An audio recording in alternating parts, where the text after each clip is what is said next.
Today, we're joined by best-selling author, keynote speaker, and renowned executive coach, Gene Hammett. Having successfully scaled his own business and helped numerous CEOs achieve their potential, Gene brings a unique perspective to the table. You may know him as the host of the Growth Think Tank podcast, where he dives deep into leadership and business growth strategies. In this episode, Gene shares his journey from thriving in the sports travel industry to facing a devastating business collapse that led to his transformative career shift. We delve into his passion for entrepreneurship, ignited in high school, the importance of finding true purpose, and building a business driven by meaning over mere success. Gene also opens up about rebuilding confidence and the pivotal role of tough conversations in leadership. Whether you're navigating your own entrepreneurial journey or seeking inspiration to lead with purpose, this episode is packed with insights and stories that you won't want to miss. As always, if you found value from this content, please like and subscribe. Hello, everyone, and welcome to another episode of the Beyond Fulfillment podcast. I'm your host, Dave Goulas, and this week, my guest is best-selling author, keynote speaker, executive coach, and podcast host, Gene Hammett. Welcome, Gene. Thanks, Dave. Excited to be here. Yeah, appreciate you taking the time. If you could, for everyone, Gene, can you just walk us through your journey and your backstory and how you got to where you are today? Yeah, I'm going to go quick and then I'll slow down and you can pause me wherever you want to. But I feel like I've been an entrepreneur at heart ever since I was a kid in high school. And I didn't have an idea. So when I graduated from college, I went into consulting because I felt like that was going to give me the best chance to really put my skills together. And so I did strategy consulting and mergers and acquisitions for about 3 years. I wanted IT experience, so I went to a big consulting company called PricewaterhouseCoopers, did consulting there for a few years, and then the dot-com craze. So I'm a little bit older than probably most of you listening, but I'm 54 right now, and I was hitting my stride in my professional career when the internet was really starting coming on strong, and I said, I've got to work in that space. I don't want to miss this opportunity. And that was in 99, 2000, 2001. So we did e-commerce for large brands. And at 9/11, everything changed. I guess I got a golden parachute. It wasn't that big of a parachute, but about $35,000. I used half of it to get engaged to my wife. And then I used the other half, it was about $17,000 to start a business in 2001. And I scaled that up very quickly. Every year was better than the last. And every year I got up to about 7 million. I'll pause right there because that's kind of the quick view of where my business was before I actually became the version I am today. Okay. So you mentioned too, you felt you wanted to be an entrepreneur ever since you were a kid in high school, like at heart. Yeah. What was it about entrepreneurship that attracted to you to it? I don't really know. I think it was just natural, if you will. I was into making money. I had my own lawn service. I sold candy as a kid. I mean, probably everyone has similar type of stories. I just enjoyed, being my own boss and making the money, but I didn't have the idea. So I worked for others. And when I look back at it, it was very strategic that I was putting skills together that would prepare me to run my company when I did launch it, which was in 2001. Okay. All right. And you said that was around the dot-com craze, right? Yeah, Where I mean, you're younger than me, Dave, but it was similar to now with AI. Like everyone was like, is this for real? Is this going to last? I mean, a lot of people thought that it wouldn't last. And we look back now and go, God, it certainly changed the way we operate, the way we buy things, the way we research things. I have a son who's 17 and he doesn't know what looking up something at the library is and how easy it is today. But I look back at that time as it prepared me for this. And then I will kind of pick up the story just a little bit just so the audience gets an understanding of who I am. I ran that business successfully for about 9 years. And I say that because at the height of that message or that time, I was doing sports tours. So I was doing selling tickets and hotels and flights and whatnot to the largest sporting events in the world. My biggest event ever was in the Beijing Olympics, 2008. I did 8,500 people to Beijing.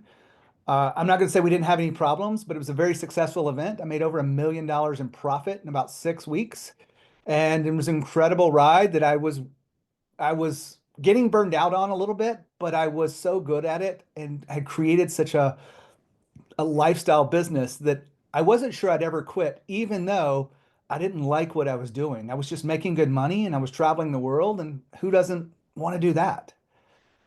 But then everything fell apart. I don't know if you know my background, Dave, but I ran my business successfully for 9 years until one day it wasn't successful. It completely fell apart right in before my eyes, all because I made the wrong decision. I trusted my friend and partner. I signed a contract. I paid him $3 million.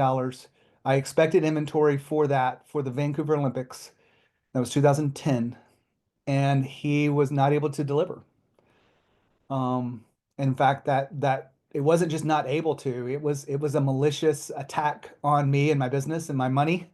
And he had all of it, and I had none of it. And I was not just losing my business, but I lost my house. I lost my sense of confidence, my sense of my identity with who I was. Everything changed in 2010 for me. And that's when I started searching internally to decide what was my next move. Being an entrepreneur, I knew I'd get back on my feet, but I wanted to to really help others. I really wanted to make a difference. And in 2010 is when I decided to become a coach. And that's what I've been doing as my primary income since 2012. Freight shippers, are you tired of dealing with unreliable freight brokers? Tired of delays, missed delivery appointments, and no one to talk to? Tired of unpleasant surprises, reclass, reweighs, and the invoice always being higher than the quote? Well, you can enjoy a better freight experience with SPI Logistics. I joined SPI as a freight agent to deliver that better freight experience to our 3PL customers. SPI has 30,000 vetted and approved carriers, all modes of transportation, so we can tailor the equipment to the shipment, and the fully trained and experienced operations team who is always available to help. And you'll get the same quality customer service that you've come to expect when you deal with me. If you've got freight to move, go to freightbydave.com. That's freightbydave.com. Wow, so a whole lot to unpack there for the audience. So I just want to go back in the story just a little bit. So you mentioned something that I thought was profound. So you had this lifestyle business, as you call it, and you're making very good money and you were very good at it, but you weren't happy. Yeah. Can you just explain, like, It was a combination of things, Dave. I'm not really that much of a sports person. I like to go into a game every once in a while, but I'm not going to watch, 6 hours of football on a Sunday or, watch every baseball game or basketball game. And so when you're in sports tours, a lot of your life depends on who's going to, be in the Super Bowl or who's going to be in the national championship or who's going to be in the World Series or whatever it may be. And I didn't watch TV. I watched I paid attention to what was going on because that was business, but it wasn't a natural part of my life. I look at my peers and they love sports. It was just, much more ingrained in their life. And so I was doing something that I was good at, but it wasn't a part of who I was. And part of me was missing out on the fact that I was just selling tickets to sporting events. I mean, one of my biggest events ever was the Masters Sports golf tournament. You're familiar with golf? Mhm. I used to take 1,200 people to the Masters. And so I was very good at it, but it wasn't really fueling the purpose in my life. I was making money, I had freedom, but it wasn't, I was missing something. And that's what kind of allowed when everything fell apart, I decided to be intentional about rebuilding a life and a business based on purpose, not just what I'm good at. And another question too, because you hit on a topic that I think is so prevalent for so many people. Like so often you hear about people wanting to get into entrepreneurship for the money or it's the success side of it is glamorized with the cars, the houses, and all that kind of stuff. And here you had the money, you were making very good money, you had a lifestyle business where you had freedom, but yet you were missing that true purpose and fulfillment of your life. And it maybe for someone who doesn't have the money or who is struggling, it's hard to imagine that. But here you have all these signs of material success, but yet you weren't happy. Yeah, you probably don't know. I've published two books. The most recent one we'll talk about in a few minutes, but my first book, if you can see the title in the video, The Trap of Success. And in essence, when I look back on where my business was and where I was as a person, I was so successful with the money and the freedom that when I had the next level idea, I talked about it, but I wouldn't take action on it. I wasn't living from a place of courage. I was living basically in fear of losing what I had created, even though I didn't like it that much because it was paying the bills and it was giving me the lifestyle and all of the things that we've already talked about.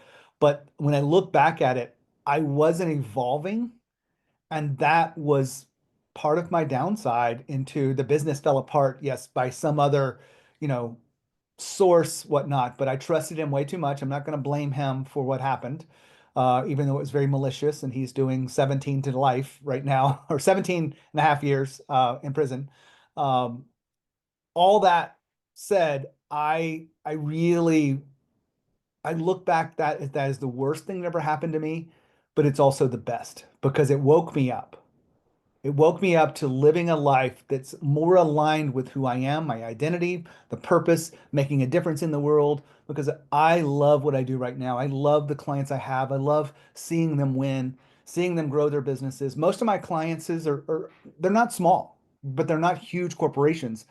My average client right now is 10 to 30 million in revenue. And I'm a CEO coach for them. And I love seeing them win and create more stable businesses and businesses where people are leading, not just them. And that's what I love doing right now. And that's what I'm actually, I feel like I'm world class at that aspect of business at this point. And that just gives me a lot of passion for what I do. Okay. And we'll get into the coaching here in a second. Just one more piece of the story. So Sure. your friend and partner who you trusted basically stole $3 million from you. And That's you one way to lost put it. Yep. you lost every, I mean, from someone that had worked very hard and built up the successful business and had financial success and security to lose everything so quickly. Like, what was that like? It's hard to even describe the doubt that came into me because when we say quickly, I'll paint the picture for you. Uh, on January 15th, 2010 was the date written in the contract that he was supposed to deliver the inventory for the Vancouver Olympics, which was 3 weeks away. It was in early February 2010. And everything in my life goes around these events. So I know I've been to, 7 Olympics and multiple World Cups and, probably 20 Super Bowls and whatnot over my lifetime. But this one event, everything was supposed to happen on January 15th, and it didn't. Now, it took a few days to unravel, but that was the moment where I knew there was an incredible, shitstorm, if you will, about to hit me. And I didn't immediately believe that my friend was doing something dishonest to me. In fact, I protected him and I protected him to my lawyers. I protected him to my wife. And I said, no, it's just a misunderstanding. He's going through a tough time. We're going to work this out. And the optimism that entrepreneurs have, I still had it, even though it looked really bad. But then as I started pulling on the story that he gave me, and some of the things just didn't start to add up, and everything I started hearing about the lies and about the things that were inconsistent. And then I would talk to him about things in the early days of this. Very quickly, though, I sued him, he sued me, and it got to be a lawyer thing. But that it really crushed me, and I went into a dark place. I cried for days on end. I was not allowed to live in my house because of I was afraid of people attacking me. And I spent about 4+ years in doubt that maybe he would take some of the money that he gave me, hire a hitman, and if I walked out of my neighborhood and went for a run, that I would be taken out. And I know that's no place, no way to live, but that's the way I lived for 4+ years. Wow. Okay, so everything unravels, business falls apart, you lose everything, you lose your house, you're having to start over basically and deal with this emotional nightmare Yeah. that you just described. And then what happens next? I really did some internal searching. As an entrepreneur, I knew I needed to have a pathway forward. I needed to have some clarity, but I was broken. I had I was still living in my house, and we affectionately call it the big house because it was like 5,500 square feet, and that's the lifestyle we had created. Um, and we had to move out of it. We had to, I had to find a job. And, one of the things that I went to my wife and I was discussing, my path forward. My first coach, her name was Linda, my first ever business coach or anything like that. She was actually pretty new to coaching at the time. And this was in 2002. She helped me get to $1 million in the business. It wasn't her, that wasn't her claim. There was, back then you didn't have to make the claims that we make today or people make in their marketing, but she just helped me get clarity around who I was, what I was going to do next. And the best way I can describe it is Linda and I would have a conversation where I was about 70, 80% sure of what to do next. After the conversation, I was 100% sure. I would get off the phone call with her and I would just go do it every time. And when I did that over and over and over, that created success in my business. It created a sense of confidence and clarity. And those things were exactly what I remembered when it was dark days for me. I wanted to be that person for someone else. And so I started thinking about being a coach. I started looking at coaching programs. Most coaches today are not certified. I didn't know that, but I wanted to get certified. And I actually, if I, really being honest with you, Dave, I was broken because of what happened to me. And I went through a coaching program that was so intrinsic to who I was and my identity and rebuilding myself that it was able to rebuild me even when I didn't believe in myself. And I knew that was the skills that I wanted to work with for the rest of my life and bring to the world and do what Linda did for me, I wanted to do for others. And so I got certified as a coach. I did get a job. I had to do the things I had to do to pay the bills. But after 2012, I was on my own and I've been a full-time coach, speaker, author, podcaster ever since then. Okay. All right. So you're on this new journey now, and so you're a coach and you got certified, you start building your business, and just can you talk about how the other aspects of it came about, like the speaking, the writing the Yeah. books, the podcast, all that? I'll also tell you this too. I mean, when I was broken, and I know I've said that a few times, but my confidence level was just shot. Like I had just been successful. I'd never really been challenged in my business career. Everything had just worked out for me, but losing it all wrecked me. And when I look back at that, I was carrying a lot of that into my coaching. So my value for, what I would ask for per hour in the early days of coaching was ridiculously low, because I had no confidence. But as I started working with others, I started hiring some more coaches to help me refine this and get to the norms. My first real client came in, I was charging $500 a month. And I was able to I don't know how I paid the bills at $500 a month because I had probably three, four, five clients. I raised my prices a little bit here and there, but the first 6 years of me building a coaching business was nowhere like me building my sports tour business. The sports tour business took off immediately, and I was making tremendous amount of money within 2 years. It took me 6 to 7 years to get my foundation, to get even, I think, to even get more than 100,000 in revenue, which after paying your team and whatnot, I still wasn't making that much. And I live in Atlanta, so it was really hard. It was me, my wife, and my son, and none of us. I mean, I was the one that was providing for everything, so my wife didn't have a job to kind of stabilize us. She was a speaker as well, so I go back to the struggle because I get it and I've been through it and I've helped others through it. I totally lived this for years.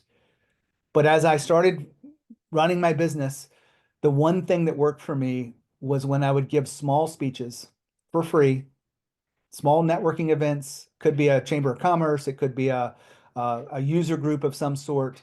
I met them on Meetup. I think that's still a thing. Um, Meetup.com, I think. But I started speaking and I started getting clients. And I was able to grow my business from that. And that was about 8 years ago. Again, I wasn't charging for speaking, but I would speak for free and I would get a client or two. And I did that 10 times a year. And I started built my business started scaling. Started writing books as I got comfortable with, you know, the rear view mirror of what I experienced, The Trap of Success being my first book. That was a hard one to get out because it was very emotional to me to look back at what I have done and overcame. Um, and then I wrote this recent book this past year with my wife, who's in my business as well, or we do this together. And it's just been an incredible journey. It hasn't been easy, but doing it together has been very special. Let me just ask you another question along that same line, because so often, the spouse of an entrepreneur is, you know, kind of goes through the same pain, right? With the journey and the struggle and having to really, be there through all the dark times. I mean, it sounds like she was with you kind of all the way up through to the mountaintop, and then when everything came crashing down and through the whole post nightmare struggle and all that, like how important was your wife and her support to helping you get through this whole situation? I probably couldn't stress how important it is. I mean, we all have heard those, I guess they call them cliches and whatnot, but it's really not a cliche. But the most important decision you'll make is who you decide to do life with. And I got married in 2002. So I've been married 23 years this year. It'll be an incredible, she's been an incredible supportive partner. Now, not easy, I will tell you. I mean, there were times where she thought one way and I thought another way. And in the sports tour business, I kind of ran things and I made decisions. She told me not to do the deal that where everything fell apart multiple times. And I overruled her in air quotes. Uh, but since then, and when everything fell apart, she was right there beside me. She was holding my hand. I was the one that was being accused of whatever was going on because there was missing money, right? Missing inventory. I tried to shield her as much as I could, but as soon as we got past that and we got into the coaching world, she kept her separate business for a while. She was speaking to young high school students and some college kids using her skills as speaking, and she wrote a book there called Faceplant because kids, a different kind of a different kind of angle for that. But she, in the last 4 years, she's been very integral to this coaching business. Actually, when I sell clients, I'm not just selling me. Ideally, I'm selling her as a coach, and I have other coaches that work on our team that coach managers into leaders. And she was my co-author on the book. You can see in the bottom there, Amanda Hammett. Very much an equal partner in what we're doing. And she's got a different skill set. She is incredible with what she does, and I do what I do, and it has worked. It's also not easy to write a book with your wife, if you can think about it, because it's a lot of time together that we've got to make decisions. And we just wrapped up a couples retreat. First time we've ever done this. We did a 3-day kind of staycation in Atlanta. And we really reflected back on what's going on in our life. Next year we'll be empty nesters. Our son's going off to college. And so we looked at our, how far we've come. We talked specifically about last year, the things that we got right, the things that we want to improve on, and then we made intentions and goals for 2025. I would recommend that for anyone. We had a bunch of questions we used to help us through that, and happy to give them away if anybody's interested. But just an incredible partner in the journey, and I wouldn't be as successful and happy if we were doing this separately or if she were, kind of not here. All right. And so you mentioned too, right, going through the whole trauma of the business debacle and your confidence really took a hit. And for years you were struggling, you weren't charging really what you were worth, and it took a while to get over that. I mean, how, looking back at it now, right? Because clearly you've come a long way since then.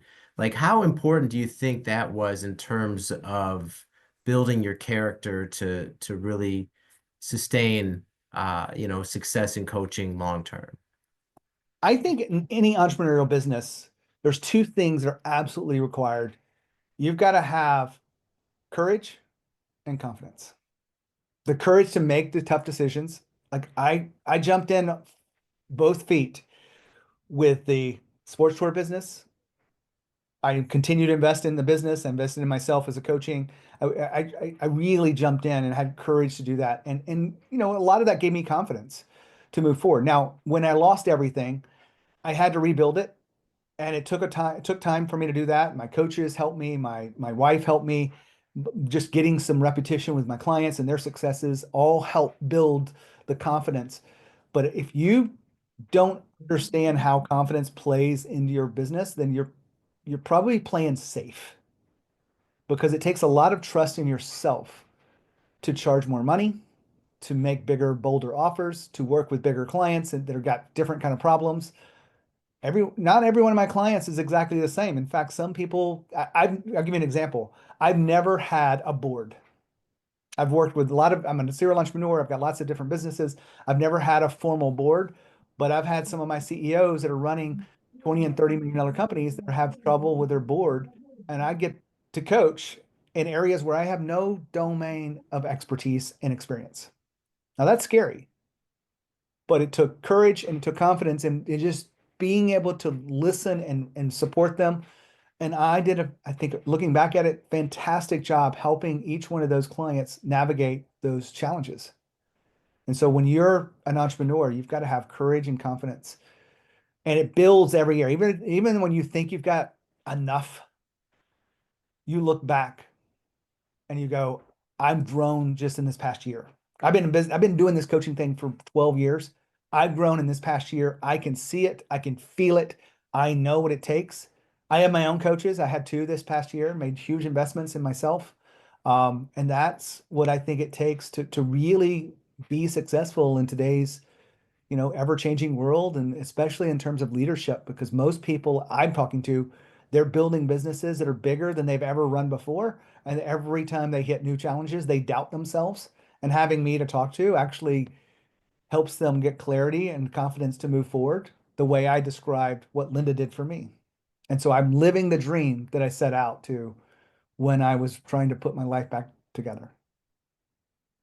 All right. And another thing you just brought up there. So you said as as entrepreneurs continue to grow and progress and reach new levels, they doubt themselves. And so something we hear about so much today, especially, is imposter syndrome. Yeah. Can you just talk about like what you see from that regard with the people you coach and how you deal with it? So imposter syndrome, I don't think any of us are immune to it. And if you really work with people that are really successful, that you think would have overcome it, they're reaching new levels within themselves and it will still come up as imposter syndrome. If you dig deeper, what you realize is there's an inner critic in all of us. And the inner critic knows exactly what to say because it's part of your subconscious. It knows when to say it. It knows when to say, "Oh, but you're not ready for that. Oh, but you're not enough. You're not pretty enough. You're not a good enough speaker. You're not a good enough writer. You're not a good enough whatever." And that inner critic is where the imposter syndrome, I think, comes from. And I created some content a long time ago, and I didn't ask you if I can cuss on here, but it's called The Inner Critic is an Ass. Your inner critic is an asshole because it will stop you from doing the thing you want.